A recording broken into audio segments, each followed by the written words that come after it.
Hey, what's up, everybody? Welcome back to CraterCrypto. So the Bitcoin as medium of exchange experiment is underway at this point in El Salvador. And as proponents of Bitcoin, as believers in the technology, it can be easy to get sucked in and believe that nothing could go wrong, that we've got a brand new legal tender being used and everyone's just gonna start using it and it's gonna be great, right? But at the end of the day, Bitcoin will succeed because people are freely choosing to adopt it. It is harder money, it is better money, a better place to store their labor, store their value, and accumulate wealth over time, and that they'll see these benefits. But because perception is reality for so many people, it's important to understand some of the risks to that image that could affect the adoption rate of Bitcoin in El Salvador. Most people don't have the time to dig into the technology, understand how it works, and then make distinctions between why things may not be going as great as maybe we would like it to see. So I wanted to talk about a couple of the things that I see as definite risks to the image or perception of Bitcoin in El Salvador. You see these come up from time to time from people who question Bitcoin as an actual form of money. So I wanted to go through each one of these. First and foremost is Nayib Bukele, the president of El Salvador. He's a younger guy, really ambitious. Nothing wrong with that. And in fact, it takes those kind of people sometimes to bring about real change. But he's consistently demonstrated a willingness to use what I would consider questionable tactics. Now, I'm observing from afar and with American sensibilities. I don't know anything about the politics in El Salvador, but some of the things I see give me pause. For instance, he's been willing to use the military to intimidate political opponents in order to get his agenda through. Don't like to see that. Secondly, he's pretty much done an end around the Constitution in El Salvador so that he could serve 2 consecutive terms, which is, according to political experts, is clearly laid out in the Constitution. He can't do that. And then thirdly, there are accusations of negotiating with gangs behind closed doors. Now, my purpose in bringing these up is not to question the legitimacy of the accusations. It's just that they're there and that they could bring harm to the image of Bitcoin because it's now tied into the fortunes of Nayib Bukele. However, he has had demonstrable success in many important ways, and he does have the backing of the people in El Salvador. His approval ratings are through the roof. He's also demonstrated and credited with drastically reducing the homicide rate and crime rate in El Salvador since he's taken the reins. And then thirdly, if the Bitcoin experiment is successful, he could have drastically altered the future of El Salvador for the better.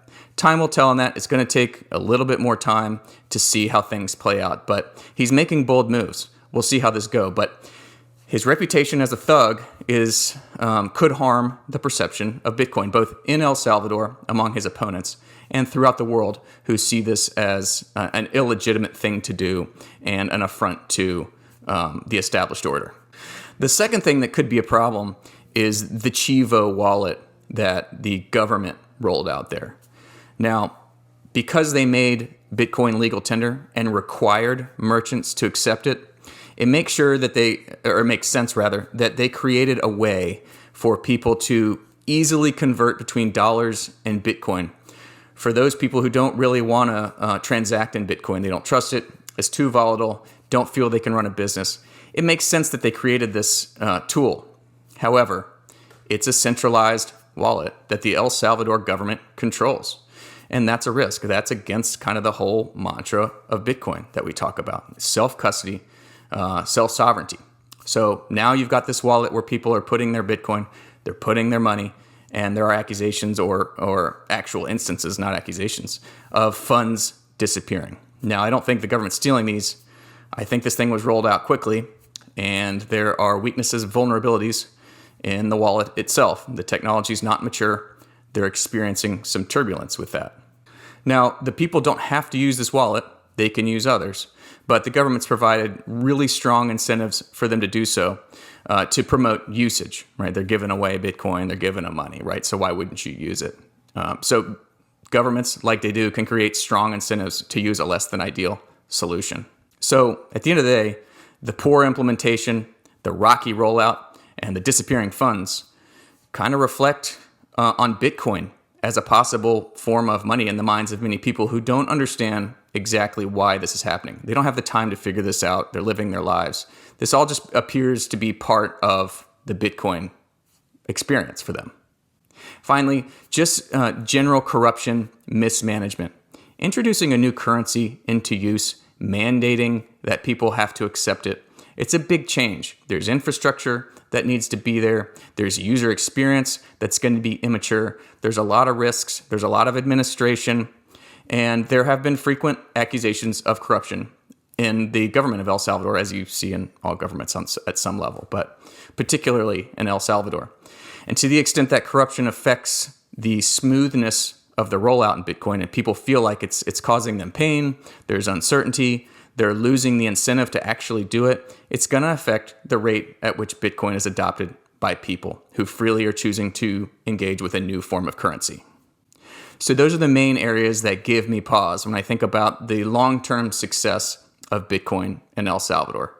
I remain really bullish, but I just want to be sure to acknowledge some of the very real risks to the perception and image of Bitcoin in the near term that will affect the rate at which people choose to engage with and adopt Bitcoin as legal tender.